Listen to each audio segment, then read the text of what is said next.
프랑스어로 아탕트라는 단어가 있습니다.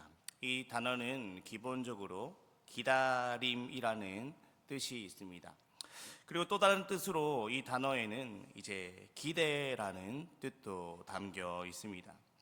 이처럼 기다림은 기대를 동반합니다. 성도 여러분, 요즘 기대하고 기다리는 것이 있습니까? 다가온 연말을 보내고 있는 이 시점에서 희망찬 내년을 기대하고 기다리고 있습니까? 우리의 인생에는 항상 기다림이 있습니다. 누군가에게는 이 기다림이라는 시간이 오랫동안 보고 싶었던 가족들을 기다리며 느낄 수 있는 행복한 시간일 수도 있습니다. 하지만 때로는 이 기다림이 항상 가슴 벅찬 일만은 아님을 알 수 있죠. 때로는 이 기다림의 시간이 애가 타고 짜증이 나기도 하고 혹은 두려워 겁을 먹게 되기도 합니다. 신앙생활 속에서도 이러한 기다림의 시간들이 있습니다. 우리는 예수님이 다시 오실 그날을 기대하고 기다리며 사모합니다. 또한 하나님의 역사하심을 기대합니다. 하나님의 공의와 정의가 이 땅에 온전히 실현될 그날을 기다립니다. 하지만 이 기다림의 시간이 때로는 지치기도 합니다. 도저히 나아지지 않는 현실 상황들을 바라보면서 죽을 것 같은 시간들을 보내고 있는 신앙인들에게는 이 기다림의 시간은 너무나 가슴 아프게 다가오기도 하는 거죠. 그 시간은 낙담케 하고 절망케 하는 시간일 수도 있습니다. 누가복음 17장 마지막 부분에서는 예수님께서 종말론적 가르침을 말씀하십니다. 종말에 일어날 징조 중 한 가지는 하나님 나라를 기다리는 성도들에게 온갖 고난이 있을 것을 말씀하십니다. 이어서 오늘 본문이 속한 18장에서는 그렇다면 종말을 기다리는 성도들의 자세가 어떠해야 할지를 다루고 있습니다. 앞에서도 이야기하였지만 기다림은 기대를 담기도 하지만 때로는 기다림이라는 그 시간이 힘든 시간일 수도 있습니다. 이것은 우리가 하나님 앞에 기도한 그 순간에도 그렇습니다. 간절히 기도했음에도 불구하고 아무런 응답이 없는 것 같고 그 기다림의 시간이 길어지면 길어질수록 우리의 마음은 점점 초조해지고 불안해지고 염려 속에 빠진다는 것입니다. 우리의 현실이 처해 있는 상황이 절박하면 절박할수록 이 기다림의 시간은 우리를 낙담케 하고 때로는 좌절로 이끌어 갑니다. 때로는 하나님께 원망이 나와 낙심하여 기도를 멈추기도 합니다. 그러나 오늘 본문 말씀은 우리로 하여금 낙심하지 말고 계속해서 기도할 것을 말하고 있습니다. 예수님께서는 오늘 본문 과부와 재판장의 비유라 불리는 이 18장 1절부터 8절까지 말씀을 통해서 기도에 관해서 가르쳐 주십니다. 1절 말씀에 보면 이렇게 말하고 있습니다. 예수께서 그들에게 항상 기도하고 낙심하지 말아야 할 것을 비유로 말씀하여 라고 말합니다. 이 비유는 실제 팔레스타인에 흔히 있을 수 있고 실제로 있는 이야기입니다. 이 당시 과부의 모습은 어땠냐면 지금 이 시대의 과부와는 비교도 안 될 정도로 굉장히 비참한 처지였습니다. 사회적 지위가 하나도 없고 사회의 가장 약자가 바로 과부였습니다. 그녀의 편에서 도와줄 사람이 한 명도 없는 것입니다. 돈도 연줄도 권력도 없고 사람들의 멸시와 조롱을 받으며 생계의 위협까지 느끼면서 살아가야 했던 자가 바로 이 당시의 과부였습니다. 과부는 가난하고 힘이 없는 약자를 상징합니다. 그래서 하나님께서는 구약의 율법을 통해서 이렇게 계속해서 고아와 과부와 나그네를 돌보라 말씀하셨습니다. 구약의 율법에서 돌보아야 될 세 종류의 사람이 바로 고아와 과부와 나그네입니다. 과부는 단순히 남편이 없는 자가 아닙니다. 고대 이스라엘 사회는 남자들이 사회적 지위를 누릴 수 있었고 여성들은 기회가 거의 없었습니다. 남편을 통해 모든 것이 이루어졌기에 남편을 잃은, 게다가 자녀까지 없다면 정말로 사회적 지위가 없는 자가 바로 과부라고 말할 수 있습니다. 오늘 예수님이 말씀하시는 과부가 바로 이러한 사람입니다. 그런데 이 과부가 어떤 일을 당했냐면, 과부가 나쁜 사람에게 괴롭힘마저 당하고 있다는 것이죠. 한 재판관에 대해서 이야기가 나옵니다. 재판관은 헤롯이나 로마 정부에 고용된 치안 판사 중 한 사람이었습니다. 로마 식민 시절 이스라엘의 관료들은 거의 모두가 부패하고 타락하였습니다. 그들은 하나님의 권위를 인정하지 않았고 사람들을 존중하지 않았습니다. 그들은 공의로 판결하기보다 그들은 뇌물에 따라서 판결하였습니다. 공의와 정의가 올바르게 실현되지 않는다는 것입니다. 이 재판장에 대해서 오늘 본문 말씀은 소개하기를 뭐라 말하냐면, 2절 말씀을 보시면 이르시되 어떤 도시에 하나님을 두려워하지 않고 사람을 무시하는 한 재판장이 있는데, 그가 어떤 사람으로 불립니까? 하나님을 두려워하지 않고 사람을 무시하는 자라고 말하는 것입니다. 특히 그가 하고 있는 일 때문에 이 상황은 너무나 심각한 평가입니다. 재판에 있어서 가장 중요한 것은 공정함입니다. 공의로운 판결이 이루어져야 합니다.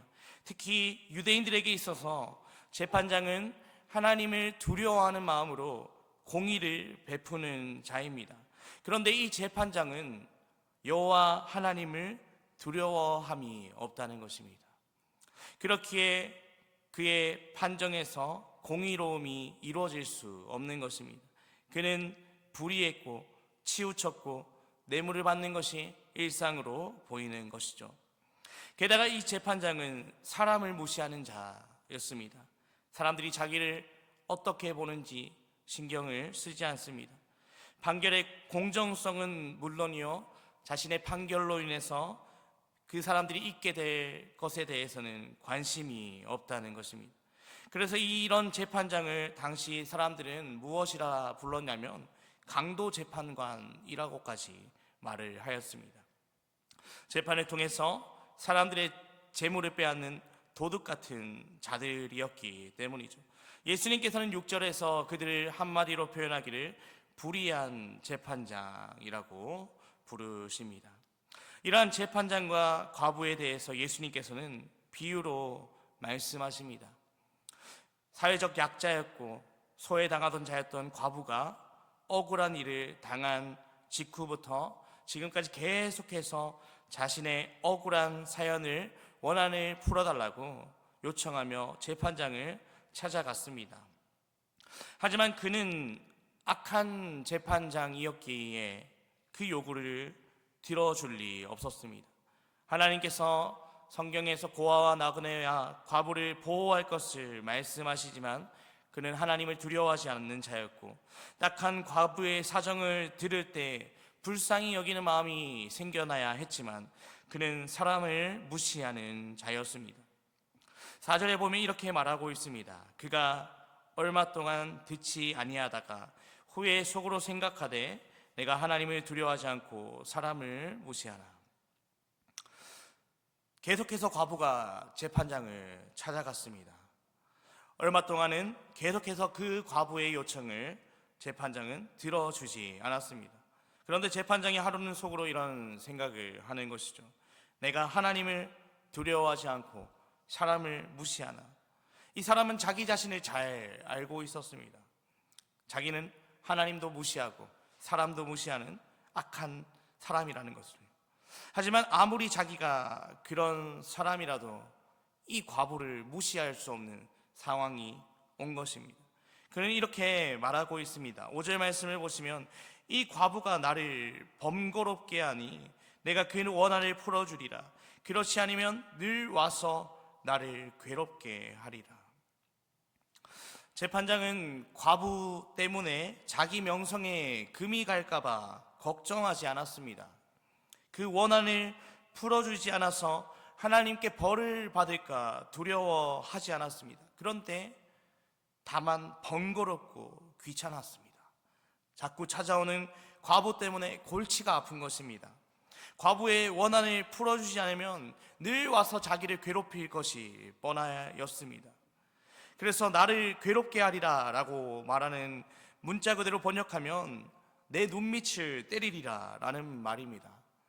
눈을 멍들게 할 것이라 라는 것이죠. 과부는 정말이지 불의한 재판장이 눈을 얻어맞은 것 같이 괴로움을 느낄 정도로 집요하게 이 재판장을 찾아가서 요구하였습니다. 예수님은 6절에서 불의한 재판장이 말한 것을 들으라 말씀하십니다. 그가 한 말을 우리가 생각하고 여기에서 교훈을 얻으라는 말입니다. 우리가 이 비유를 통해서 얻을 수 있는 교훈이 무엇입니까?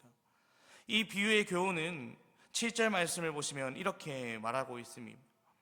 하물며 하나님께서 그 밤낮 부르짖는 택하신 자들의 원한을 풀어주지 아니하시겠느냐, 그들에게 오래 참으시겠느냐라고 말합니다. 오늘 본문 7절 말씀에 하물며라는 이 단어는 오늘 본문의 핵심 단어입니다. 이 하물며라는 단어를 두고 앞뒤의 인물을 비교하고 있습니다. 앞에 있는 그 악한 불의한 재판장과 뒤에 나올 인물을 소개하면서 그 의미를 강조하고 있습니다. 불의한 재판장과 비교되는 대상이 누구입니까? 바로 하나님입니다. 하나님은 불의한 재판장과 완전히 다른 성품을 가지고 계신 분이십니다. 신명기 10장 17절과 18절 말씀에 모세는 이렇게 하나님을 말하고 있습니다. 너희의 하나님 여호와는 신 가운데 신이시며 주 가운데 주시요 크고 능하시며 두려우신 하나님이시라. 사람을 외모로 보지 아니하시며 뇌물을 받지 아니하시고 고아와 과부를 위하여 정의를 행하시며 나그네를 사랑하여 그에게 떡과 옷을 주시나니. 우리 하나님은 전능하신 재판장이십니다. 사망과 음부도 그 가운데 심판을 받을 것이고 마귀도 그 앞에서 영원히 멸망받을 것입니다. 산자와 죽은 자를 심판하실 이 하나님이시고 공의로 하나님께서는 재판하실 것입니다. 사람을 외모로 보지 아니하시는 분이시며 판결을 굽히지 아니하시고 뇌물을 받지도 않으십니다. 이 하나님은 바로 인자하신 재판장입니다. 고아와 과부를 위해서 정의를 행하시고 나그네를 사랑하시는 분이 바로 우리 하나님입니다. 오늘 성경 말씀에는 이렇게 말하는 겁니다. 그런 정의롭고 인자 많으신 고아와 과부를 위해 정의를 행하시고 나그네를 사랑하시는 그 하나님께서 밤낮 부르짖는 택하신 자들의 원한을 풀어주지 아니하시겠느냐. 예수님은 제자들에게 묻고 계십니다. 비유 속에 그런 악한 재판장도 과부가 끈질기게 요구하였을 때 그 요구를 들어주었는데 하물며 그 재판장과 비교조차 할 수 없는 차원이 다른 선하시고 공의로우시고 인자하신 그 하나님께서 자기가 택한 자들의 부르짖는 소리에 귀를 기울이지 않으시겠냐고 물으시는 것입니다. 예수님께서는 그들에게 오래 참으시겠느냐라고 다시 물어보십니다. 우리말 성경으로 번역을 보면 오랫동안 그것을 모른 채 하며 내버려 두시겠느냐라고 말씀하시는 것입니다.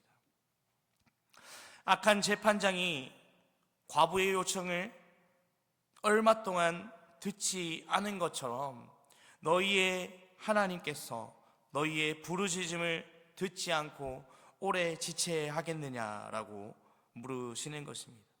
하나님은 그렇지 않다라는 것입니다. 8절 말씀을 보시면 내가 너희에게 이르노니 속히 그 원한을 풀어주시리라. 성도 여러분, 하나님께서는 자기의 택하신 자들, 그리스도 앞에 있는 제자들과 또한 그들을 통해서 주를 믿게 된 우리 모두의 부르짖는 소리를 무시하지 않으시는 분이십니다. 우리가 당한 억울한 일들, 우리가 흘리고 있는 눈물들, 우리가 견디고 있는 그 핍박과 고난을 모른 채 하시는 분이 아니십니다. 속히 우리의 원한을 풀어주시는 분이십니다. 이 땅에서 그리고 궁극적으로 예수 그리스도께서 다시 오시는 그날에 모든 것을 보상하실 것입니다. 그 사실을 믿으라고 예수님께서는 강력하게 요구하고 계시는 것입니다. 그런 하나님을 신뢰하여 밤낮 부르짖으라고 말씀하시는 것입니다. 성도 여러분, 우리가 기도하면서 때로는 지치는 순간들이 있습니다. 기도하면서 우리가 때로는 낙담하는 순간들이 있습니다. 그때가 언제입니까? 우리의 기도가 더디 이루어지는 것처럼, 더디 응답하시지 않는 것처럼 느껴질 때 아닙니까? 우리가 구하지 않는 것은 때로는 하나님을 이런 불의한 재판장인 것처럼 여기고 있기 때문일지 모릅니다. 마치 자기 백성이 당하는 고통을 신경도 쓰지 않는 것처럼, 우리가 흘리는 눈물에 하나님께서는 아무런 감각이 없으신 것처럼, 우리가 받는 핍박에 하나님께서 관심 없는 것처럼, 그렇게 하나님이 매정하고 사랑 없고 불의하고 능력 없는 분이라고 믿기 때문입니다. 예수님께서는 이런 비유를 통해서 우리에게 그렇지 않다라고 말씀하십니다. 이 비유 속에 그렇게 악하고 불안당 같은 재판장도 과부의 끈질긴 요구를 들을 수밖에 없었다면 하나님께서 얼마나 너희의 반복적인 기도를 기쁨으로 들으시겠느냐라는 것입니다. 믿음을 가지라는 것입니다. 그 더딤 속에서 또 잊지 말 것은 하나님이 어떤 분이신지를 생각하라는 것입니다. 하나님이 어떤 분이신지를 알기에 기도의 응답의 지체가 있다 할지라도, 그렇게 느껴지는 그 순간에도 낙심하지 말고 항상 기도하라 말씀하시는 것입니다. 성도 여러분, 우리는 하나님을 사랑합니다. 또한 하나님께서 우리를 사랑하신다는 것도 잘 알고 있습니다. 하지만 때로는 우리의 마음속에 의심이 생깁니다. 이 하나님이 사랑의 하나님이시고, 이 하나님이 나의 아버지시고, 이 하나님이 나에게 가장 좋은 것을 주신다라는 것을 믿음에도 불구하고 믿음이 휘청거릴 때가 있다는 것입니다. 사랑하는 가족이 심한 질병에 걸렸을 때, 주를 위한 선택으로 어떤 경제적인 어려움이 찾아왔을 때, 빛과 소금처럼 살면서 이 땅에서 수많은 어려움과 고통과 핍박이 찾아올 때, 우리를 억압하는 악한 자들이 더 잘 되는 것처럼 보일 때 우리는 믿음이 휘청거립니다. 주를 믿는 우리에게 온갖 억울하고 눈물 나는 일들이 생길 때 우리의 마음이 흔들리는 것입니다. 모든 것이 합력하여 선을 이루게 하신다는 그 하나님의 말씀을 붙들고 있음에도 믿음이 흔들립니다. 하나님 정말 우리를 사랑하십니까? 라는 마음이 생길 때가 있다는 거죠. 하지만 예수님께서는 이렇게 말씀하십니다. 너희 중에 누가 아들이 떡을 달라 하는데 돌을 주며 생선을 달라 하는데 뱀을 줄 사람이 있겠느냐? 너희가 악한 자라도 좋은 것으로 자식에게 줄 알거든 하물며 하늘에 계신 너희 아버지께서 구하는 자에게 좋은 것으로 주시지 않겠느냐? 악한 부모라도 자기 자녀에게 가장 좋은 것을 주고 싶어 합니다. 악한 부모라도 자기 자녀에게만큼은 자기가 할 수 있는 최선을 다해서 자기가 줄 수 있는 최선의 것을 줍니다. 왜 그렇습니까? 자기 자녀이기 때문에, 사랑하는 자녀이기 때문에. 하물며 하나님께서 우리에게 좋은 것으로 주시지 않겠습니까? 우리가 어떻게 이것을 확실히 믿을 수 있습니까? 바울은 이렇게 말했습니다. 로마서 8장 32절 말씀을 보면 자기 아들을 아끼지 아니하시고 우리 모든 사람을 위하여 내주시니가 어찌 그 아들과 함께 모든 것을 우리에게 주시지 않겠느냐. 예수님께서 물어보십니다. 내 아버지가 너희를 위해서 어떠한 사랑을 보여주시는지를 보라. 이래도 하나님을 믿지 못하겠느냐. 나의 하나뿐인 독생자이신 예수를 너희에게 주었는데 너희에게 좋은 것을 주시지 않겠느냐. 모든 것을 주시지 않겠느냐. 그것을 믿을 수 없겠느냐라고 물어보시는 것입니다.